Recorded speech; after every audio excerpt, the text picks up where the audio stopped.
Hey everybody, welcome to On the Couch with Queenie. Okay, I'm gonna get right into it. Okay, here we go. So, hello you guys.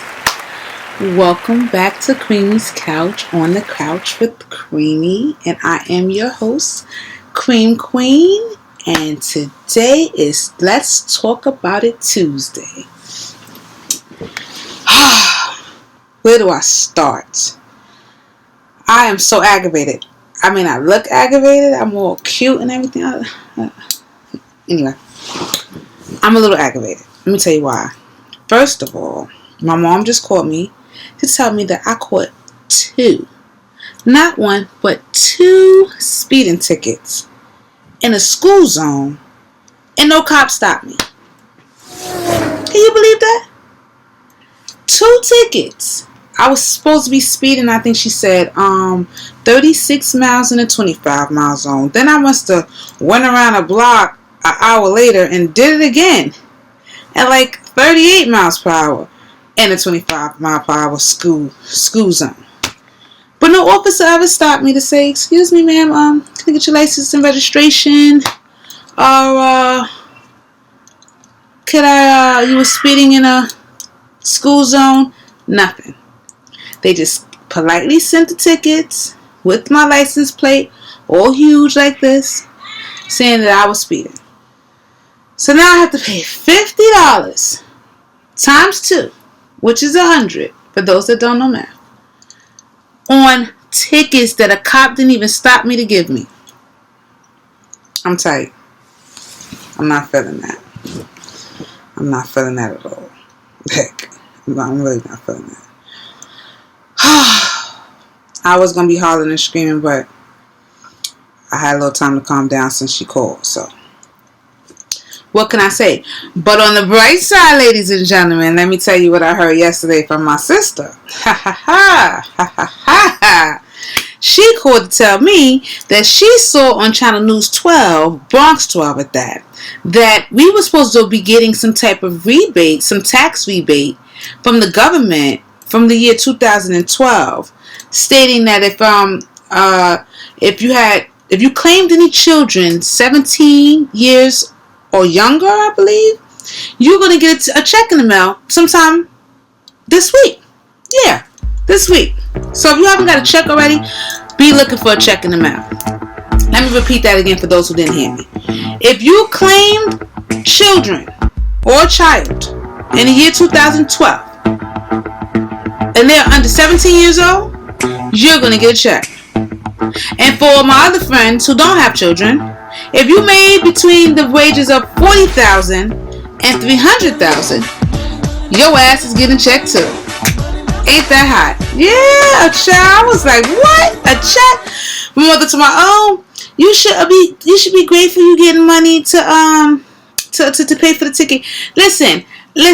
I get money whether I had to get the check or not. The point is, I don't want to spend my hard-earned money or even any free giving money that I'm getting from whomever I'm getting it from on tickets that cops did not stop me for. Do you feel me? Am I alone in this? Has anyone else been stopped by a traffic light and violated? Because I felt violated about that situation. Real talk, violated. But yeah. That's the bright side. The bright side is we should all be expecting checks this week. So, I guess I'll be using that little bit of money that I get from the check to pay for the tickets. I hope it's some racks. Like, I hope it's not a couple of hundred. Even though I'll be thankful for the little bit of hundreds if it is. But if they send me like a rack or something, I'll be like, okay, it's not that bad. I'm not that upset. Yes, so that's my little I guess my little good news, bad news before I even get into my video. But yeah, I wanted to touch on. Well, I wanted to update you guys. Let's update you on Lies and Lullabies. Yes, honey. Did you watch that video? Well, if you didn't watch that video, you need to look down here somewhere, and I should have the introduction video letting you know about my channel and my episode 1, which is called Lies and Lullabies. Yeah. off the chain. Very, very, very exclusive information I received from a friend of mine who's going through a couple of, little. Anyway, just make sure you go watch that video before you watch this video, so you can catch up on what's going on. But yeah, she sent me an update. So this is what we're doing now. Update. Alright, let's see what she had to say. Okay, this is what it was. I know after everything that went on, that was not like the end of the situation. But what she did was she called me. And she was like, okay, she found out some new stuff that had her like over the top heated. And I'm like, well, what did you find out now? She found out that old boy, the DJ, had a new girlfriend, right?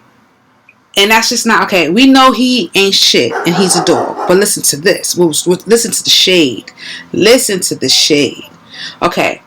He has like some protege, little apprentice girl who's supposed to be learning under him. And he's supposed to be teaching her the ropes of the industry, the DJ industry, music industry, whatever the case may be. She's been hanging around a lot, This is supposed to be like a friend. It was never told to my friend that she was some type of anybody. She had any title or whatever. She just was the apprentice, learning how, to learn how to DJ, I guess. Honey, it all started on Instagram. And I told y'all last time about that Instagram. What happened was my friend went on Instagram and saw some pictures of said girl, new girl, in the location, same location as the baby father, DJ. They were in the same place at the same time. And that didn't spark, I guess, any interest. She was like, okay, that's fine. But I guess it was the comments and the, how you put the little quotes up on Instagram? I think it was the quotes and the things that she had put up that had my friend like, wait a minute, what's going on here? So she's the type of female that calls. Hard to believe, but yeah. She called the girl and she asked her, what's going on between you two? What's the nature of the relationship or whatever? Don't you know? Girlfriend told her that they have been screwing around for the last 3 months. Yes, honey. Yes. And to top it off, listen to this. They went food shopping for my friend and her children. Well, it was like him going food shopping. And he had the new apprentice chick help him carry the bags up to the house and introduced her to the baby moms. My friend like, hey, how are you? Nice to meet you. Not knowing all the time that they were screwing.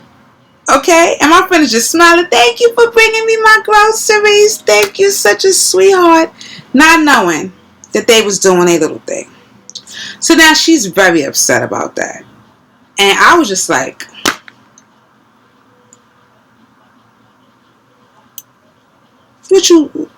what? What? He ain't shit. You can't blame old girl. It's him. But okay, I was just listening. You know me. I was just listening. I didn't have much to say at the time. I was just listening. So yeah, she asked me, what do you think I should do? She said, because I'm ready to blow it up. I'm ready to blow it up right now. I'm ready to call the wife. I was like, you ready to call the wife? I was like, well, why should you be the only one hurting? Call her. Call her. Call her and tell her every damn thing. I mean, that's the way I felt at the time. She called me like 8 o'clock in the morning. I was half asleep. I was just like, oh, what is going on now? It's 8 o'clock. I said, call her. Tell her. Tell her exactly what you know. Because when she spoke to the girl, the apprentice girl, the DJ, she told my friend that they were sleeping with each other on the wife's couch in the wife's house now. Because I guess, the DJ and the wife lived together, whatever. She was fucking him on the couch, in the bed, all while the wife was at work. Yes, he was. Yes, he was. And she told her that she wasn't going nowhere. Like, listen, He told me that you was nobody. You was just the baby moms. And I'm just basically like doing whatever I'm doing with the with him behind the wife's back. And some little slut bag that don't really care about nothing. But hey, what was I telling you guys last episode? That what goes around comes around. You get what you give. So yes, indeed, that is the case. So she basically called the wife. She said they was on the phone all day talking about it. I was like, nah, they friends. But anyway, you know how you got some information. You like, listen, everybody like, huh? Yes. And then, yeah, that's how that go when you get information from somebody that you really don't like. You don't even care about the fact that you don't like their ass. You just want the information. But that's what on. So they met up. Okay, because she told him to, she told the wife to get her keys from the baby father. Like, get my keys from his ass, okay? Because he can't have the keys to my house anymore. I don't want to see him. I don't want to see his face. So she got the keys. The wife got the keys from him. They met up. They exchanged the keys and conversation and I guess phone numbers, and they just decided on their own that they just want to like just minus him out, exclude him out of the whole situation and deal with each other so that their children can remain family and have a relationship with each other. I think that's so sweet. Yeah. But yeah, that was the update. So she basically was like, she doesn't think that he deserves to see her children anymore and blah blah blah. You know, just like that whole bitter, hurt, resentful, scorn when a woman's fed up woman. I basically told her that I don't think that she should keep him from seeing his children, you know, due to the fact that she's bitter over what happened. I mean, come on. This has been an ongoing cycle. It's not the kid's fault. The kid should not have to suffer. You understand? The kid should not have to suffer. If he wants to see his children, then you, by all means, you let him see his children. Now, if he does not want to see his children and you left that door open for him to see his children and he chooses not to see his children, then that's his own karmic will that he's screwing up. Has nothing to do with you. You let that be. Just don't be the bitter parent like, oh, you can't see your kids. No. You're a bad dad. No. Everybody that screws over the woman is not a bad dad. Okay? Let's get that clear. Okay? So that was my advice to her. It's just all over. It's just all big mess. And I mean, this is what happens when you sleep with other people's men, or when you don't do your own investigation before you let your heart get involved. This is what happens. So it's just all a big mess. Now, not only does he have a wife, he has the baby mother and another mistress. Hopefully, she don't have no kids. Whew. But I don't know. We'll see. That was the update on Lies and Lullabies. It is over. I am done with that. There's nothing more I can do but just be there for my friend who is going through the motions. That's all I can do. Today's topic, though, is going to be, are you ready for this? Incarceration and insecurities. Oh, yes, baby. Oh, yes. We are going to talk about it today. Let me get to my notes. Just let me get to my notes really quick, okay? How many of you guys know someone who is either in jail, on their way to jail, or just coming home from jail? I'll wait. All of y'all, right? I thought so. At least everybody that's watching this channel. Okay. Now, my question is, how do you deal with someone that's either in jail, coming home from jail, or going to jail? How do you prepare yourself for that? I know a lot. Do y'all hear that music? They jamming outside my building. It's a beautiful day, that's why. But neither here nor there. Block that out. Back to what I was saying. We all either know someone who is in jail or going to jail or has just come home from jail. And I just want to talk about the women who love these guys. I used to be one of these women. Okay? So I know what it's like to go through that whole transition of either person going to jail or being in there, or blah, blah, blah. The insecure part is what I really want to talk about. Not even the incarceration. Like, I mean, shit happens, right? You know, what can you say? It happens. I cannot believe that they're playing this music this loud while I'm trying to do this video. I got my kids quiet today, and they are out the window just acting up here, D. Like, it's a block party going on.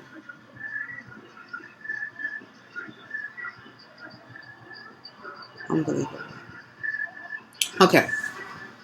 It's messing with my train of thought here. So how do you love someone that's coming home from prison?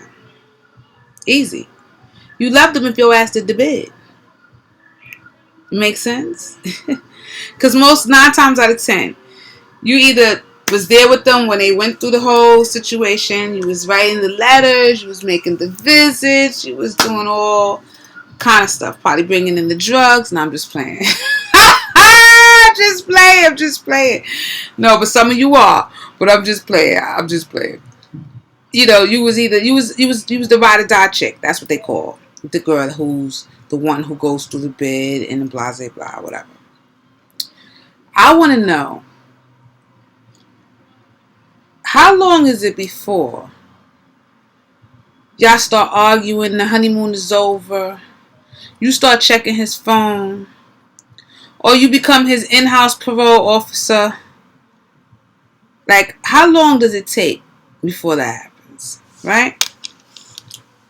You know, because I know in my situation was rough. Like, I wasn't even with the dude that went to jail when he went to jail. Like, we had ties because we were together for years. And it's crazy that I'm talking about him like this. I love you, babe.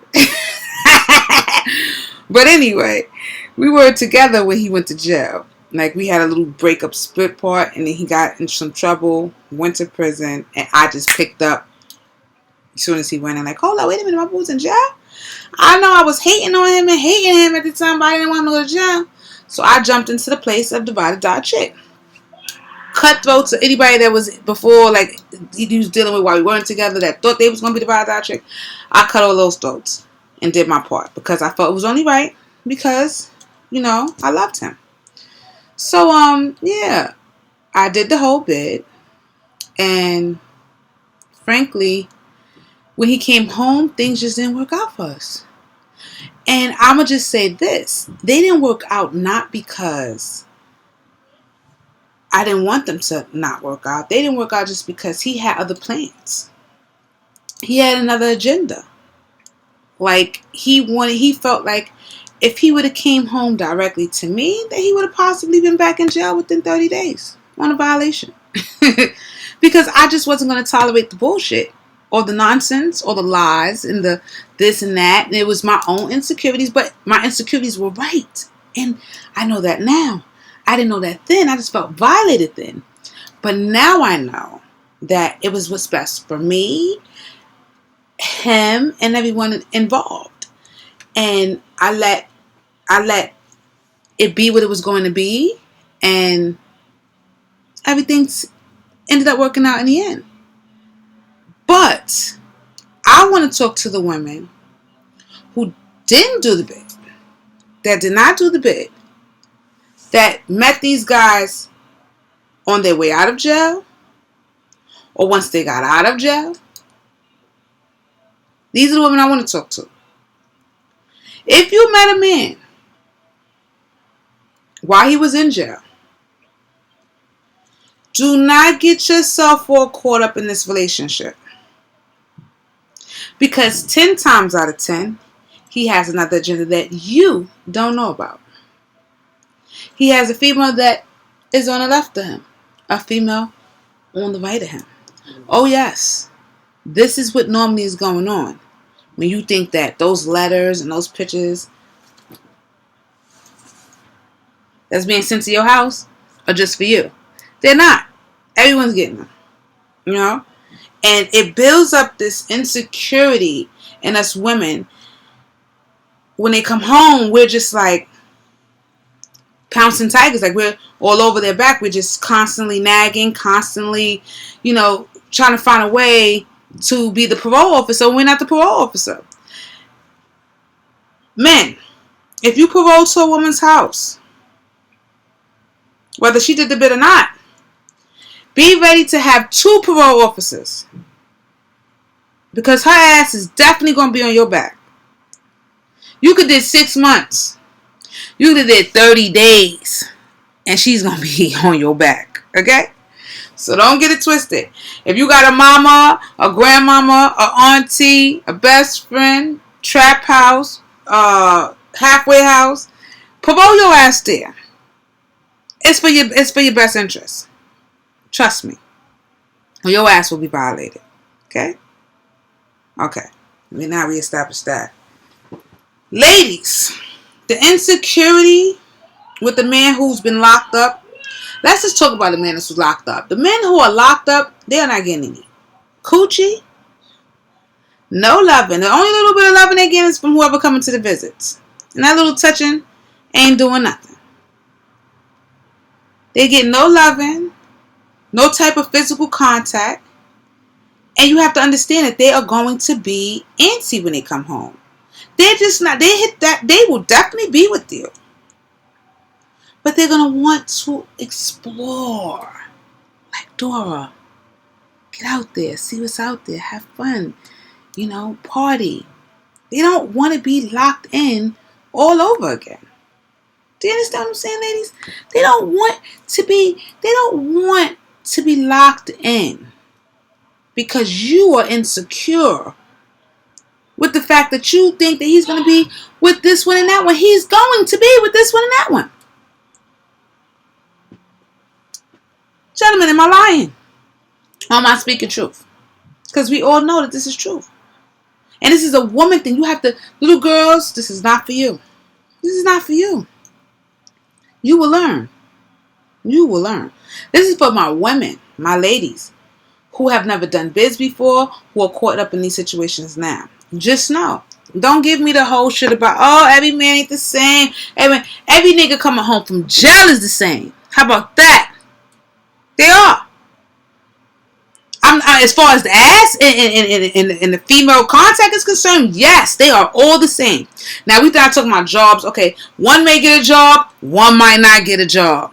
That's the only difference. But as far as the females are concerned, they want to taste everything. Oh, yes. Oh, yes. And it is not much paroling that your ass could do, especially if you have a life of your own. Children, a job, a life. It's not really much you can do. So what I say is, let him be a man. Straighten up your back. Stack those racks. And be the woman that you are. And show him that, listen, I'm doing you a favor, boo. You're not doing me a favor. Before your ass came home, I was pop locking, dropping it, and I can continue to pop lock and drop it if you act up. And that's a fact. Because soon as you start looking like you a little nervous and you a little scared about what he could do, maybe do, would do, you're going to lose him. Everybody's watching because these guys come home from jail, they be looking all good, body be right, skin is clear, sperm is strong. Yeah, honey. You could do whatever you want. You could cook like Wolfgang Puck. You could clean like Mammy from slavery days. Still not gonna keep that nigga. And that's a fact. You have to let him be a man. And if he's a real man, he'll hold it down and he'll never let you find out about that shorty that he's, giving googly eyes with when you're not around. Or he just won't parole to your damn house and be free as a bird and come back when he's ready. That's the real. That's what I think is the way it should be. Even though you may not understand it at the beginning, I think that's the best way for it to go.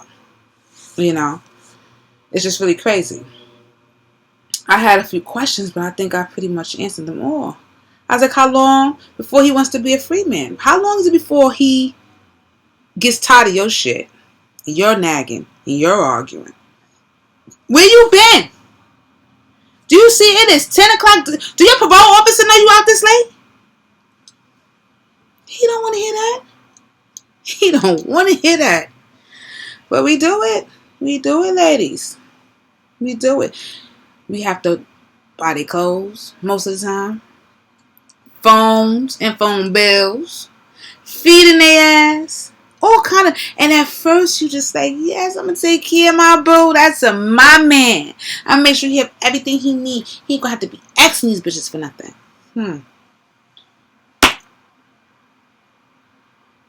You already know. You already know. He gonna be using that same phone you bought, bill you paying, to be calling Keisha. Oh yes. Or texting Keisha. Oh yes. So do not let these incarcerated men or post-incarcerated men mess with your security, your self-esteem, ladies. Don't let them do it. Don't let them do it. Because it's not a good look. It's not a good look. That goes with my cost. It pays the cost to be the boss. I had that down. Like, it pays the cost to be the boss because they ain't got no money. And you the boss and you want to be the boss and they ain't going to mess around. And it's going to be a fight and his ass going to be back in jail. So I just say, don't do it. Don't do it. It's crazy because it's like you go from visits and violations, lies and letters, felonies and fuckery. But it's the truth, guys. And I just don't want any of my ladies to take this personally. I've been there. And I just wanted to touch bases on that because I know a couple of people right now that are dealing with guys who have come home from jail. And every guy is not a bad guy. Every guy is not going to cheat, right? Yeah. That's what they all say. I'm here to be the voice of reason. I'm here to be the voice of reason. I mean, I could sit here and say, he's just going to screw you for the rest of his life after he's just been locked up for 100 years. That would be a lie. And you know Creamy does not do lies. I can't even do lies with a straight face. So, all I can say to you is, be a woman and understand that there is, I don't even know how to say this. A man is going to be a man. Especially a man coming home from prison. Shit, you got a man coming home from the bookings.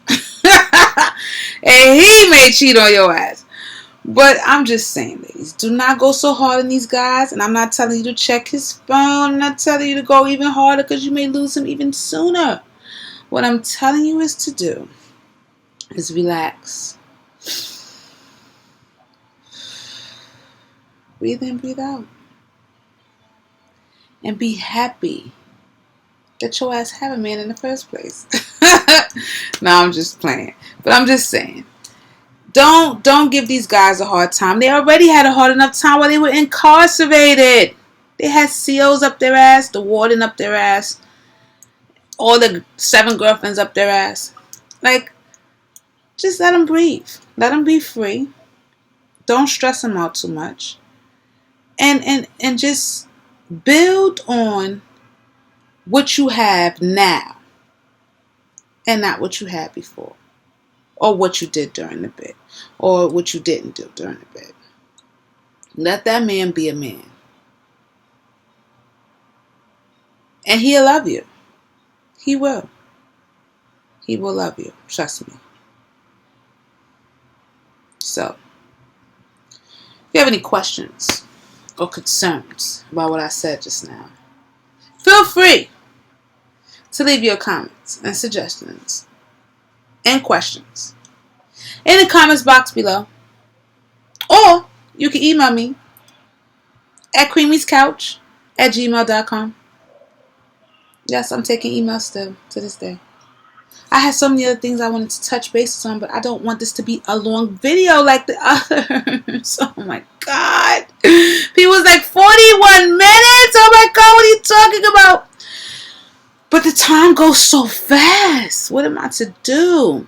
I'm already at 30 minutes. But yeah. This video wasn't going to be too much of anything. Just talking to my ladies who are dealing with guys that are coming home from jail or in jail. You know, just be easy, ladies. Don't let them destroy who you are and who you have become before they went to jail, or who you've become since they've been home from jail. You are beautiful black women, white women, Caucasian, Spanish, Asian, whatever you want, blue, purple, orange. You're all beautiful. Oh yeah, there's something about you. Beautiful. And the bottom line is, if they can't appreciate you for who you are and what you've done and what you have allowed them to come home to, screw them. Screw them. Find your man that's free. Huh. Find your man with some credit. Because you're going to have to help him build his. Let me let you know. But shout out to all my dudes that are coming home, trying to get their lives together and take care of their families and provide for their families. I salute you, because it's not a lot of you guys that are out here. Some guys come home and they just go straight to the corner, back to hustling, back to the streets, back their ass to jail. So all you guys that are doing the right thing, hey, I salute you. Continue to do the right thing. That's what you should be doing. You know? But ladies, I just want you guys, like I said, it's all about helping my sisters build. Don't let these guys break you down. And if he does break you down, ladies, do not send him back to jail. That is so wrong. Don't call his parole officer unless he hits you. If he hits your ass, then you call this parole officer.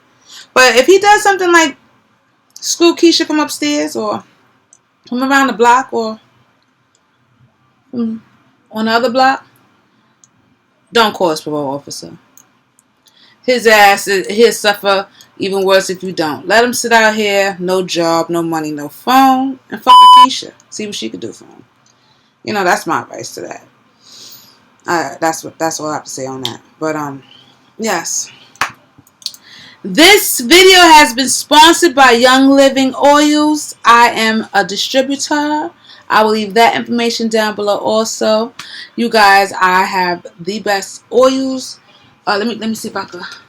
Yeah. I sell these oils. Can you see? 100% essential oils. Great for everything. Love these things. Lived by them. Comes with a diffuser.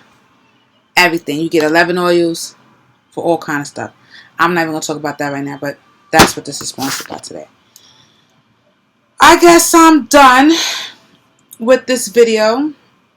It said 33 minutes, and I'm almost shy of 41 minutes of my last video, so I'm going to keep it cute. You guys have a wonderful, wonderful week. Don't let anyone stress you out. Stay joyous. Be blessed. Thank the good Lord every day for your blessings, because without Him, we are nothing. And I guess I'll see you guys later. Toodaloos from Creamy's Couch. This is your host, Creamy, signing out. I'm not a one girl guy. Real talk for you. P-game. No way. When it comes to love, I don't lie. We don't lie, man. And the girls respect me for you gotta respect that. Ain't gonna say my nose can't be over. I mean, never say never. Right now it's just too many ladies out there to choose one from. I love girls, girls.